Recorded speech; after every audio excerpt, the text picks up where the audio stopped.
숨진 박 씨가 가족과 통화할 때 바로 옆엔 범죄 조직원들이 있었습니다. 이들은 박 씨가 말할 때마다 끼어들고 협박했습니다. 전화기를 빼앗아 돈만 받으면 된다며 가족들에게 직접 송금을 요구하기도 했습니다. 정영재 기자의 단독 보도입니다. 박 씨가 가족과 통화해서 5,700만 원을 갚아야 한다고 말하던 도중 누군가 전화를 뺐습니다. 자신을 합법적인 일을 하는 사람이라고 소개한 남성, 캄보디아 현지 범죄 조직의 조직원입니다. 저희가 그 카지노 사무실이거든요. 온라인 카지노 사무실인데요. 합법적으로 운영하네요. 카지노고요. 조직원은 박 씨 가족에게 사라진 조직 자금 5,700만 원을 달라고 반복해서 요구했습니다. 사고 생겼으면 사고를 해결해 주셔야 되는 게 답이지 않습니까? 양아치도 아니고요. 저희는 그냥 저희 돈을만 그냥 받으면 되는 거고요. 박 씨를 캄보디아로 보내고 그런 박 씨 통장에서 돈을 빼돌린 한국 대포 통장 모집책을 찾아서 경찰에 신고하라고 종용까지 했습니다. 그분 찾으시면 되잖아요. 그분 찾고 저희 돈 반납하시면 되시지 않습니까? 한국에서요 경찰에 신고해가지고요 몽땅 잡아 넣으라고요. 넣어버려요 그냥. 박 씨가 말할 때마다 끼어들어 검열하듯 따지고 들었고 그만 거짓말씀 하고 솔직히 말해. 지금 소매치하게 말하고 있습니다. 박 씨는 겁먹은 듯 조직원의 말을 그대로 전했습니다. 일단 일부터 해결해 주세요. 또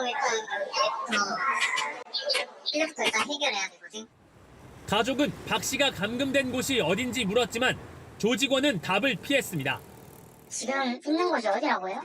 어린 거는 그건 상관할 필요는 없지 않습니까? 조직원들은 조선족 말투를 쓰는 것으로 추정됐습니다. 대화 중간 옆에선 중국어도 들렸습니다. 캄보디아 현지 경찰은 박 씨를 살해한 혐의로 중국인 3명을 검거했습니다. 또 살해에 가담한 다른 핵심 용의자들도 쫓고 있습니다. JTBC 정영재입니다. 오늘 법정에서 공개된 CCTV 영상은 계엄의 밤을 생생히 담고 있었습니다. 당시 대통령에게 계엄 계획을 들은 국무위원들의 표정 하나, 손짓 하나까지 기록됐습니다.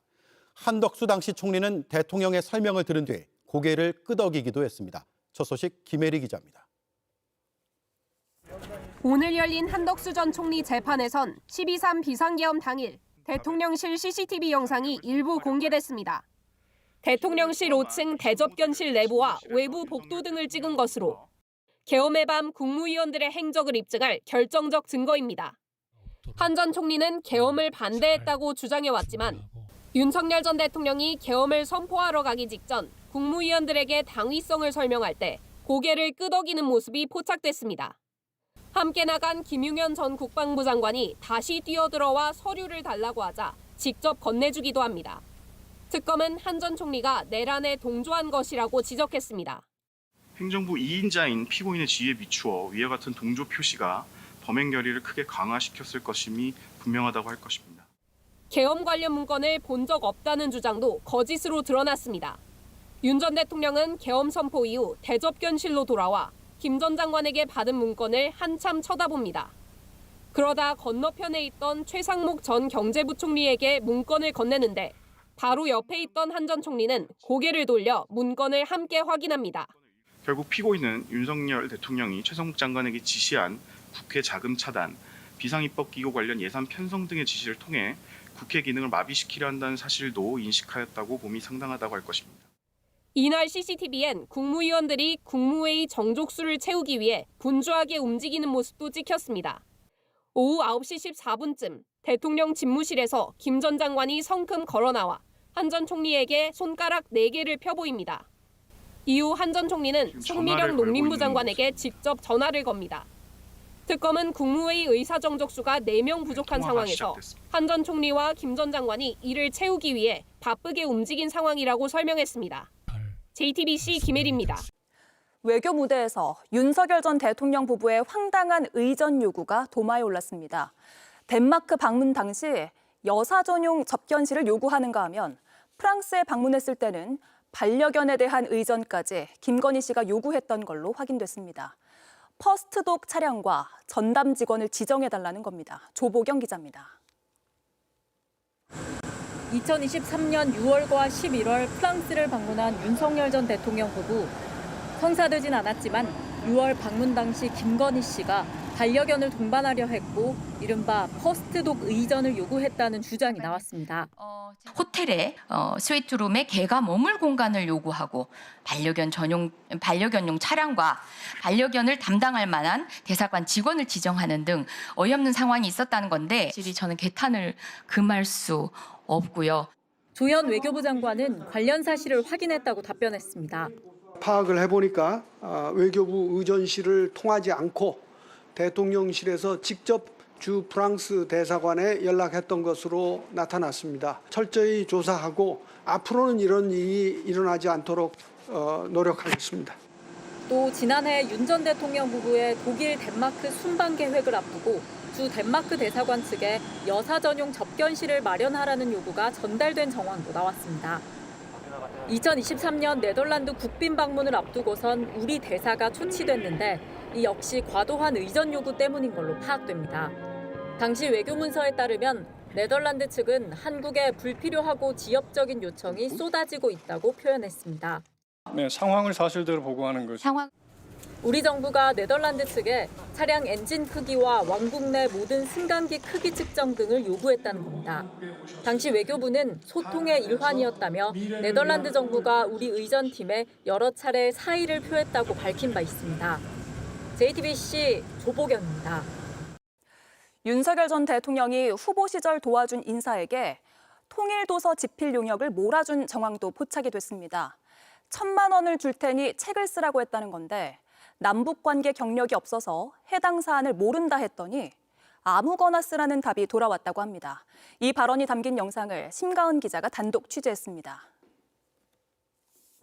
2021년 7월 막 정치 행보를 시작한 윤 전 대통령은 대전 현충원을 찾았습니다.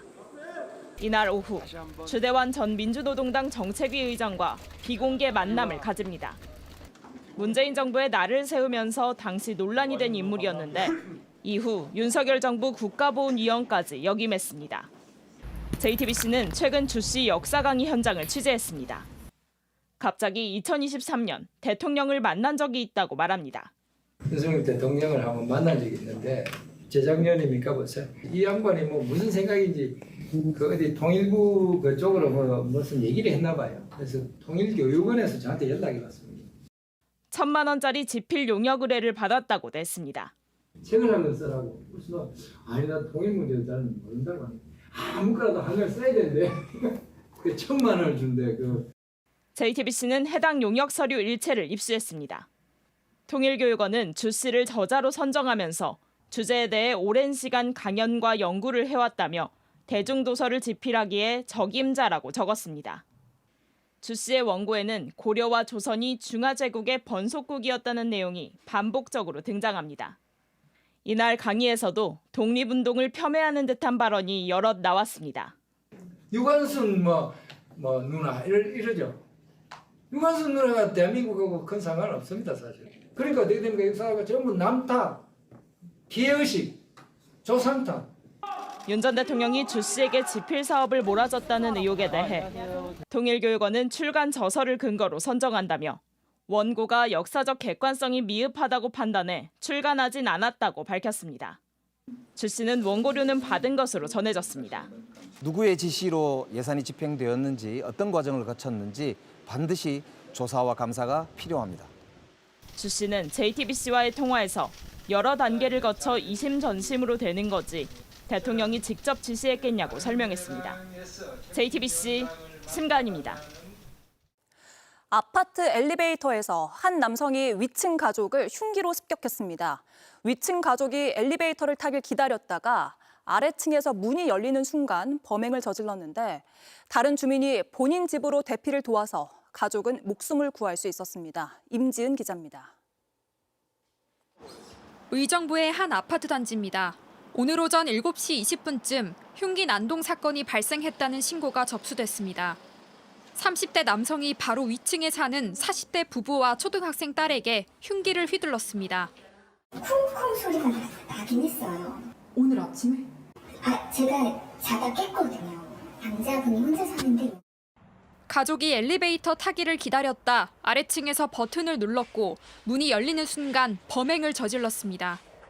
순간 서로 뒤엉켰고 부인이 비상호출 버튼을 누른 뒤 중간층에서 내렸습니다. 아내와 딸은 엘리베이터에서 내려 집으로 급히 몸을 피했고 남편은 피를 흘린 채 계단으로 도주한 흔적이 그대로 남아 있습니다. 이웃 주민이 급히 이들을 자기 집에 숨겨주고 119에 신고했습니다. 아래층 남성은 그 집까지 쫓아와 문고리를 흔들었습니다. 피시켰잖아. 그래갖고 피가 엉망이에요. 그분이 넘어지면서 자기 부분에 들어오고 넘어져서 다시 이렇게 쫓아왔는데 이제 저희가 문을 잡으니까 문을 못 열고. 남성은 범행 이후 스스로 목숨을 끊었습니다. 층간소음과 관련이 있다는 진술이 나온 가운데 경찰은 크게 다친 부인의 수술이 끝나는 대로 조사를 진행할 방침입니다. JTBC 임지은입니다. JTBC 뉴스를 시청해 주셔서 고맙습니다. 저희는 저녁 6시 30분 뉴스룸에서 뵙겠습니다.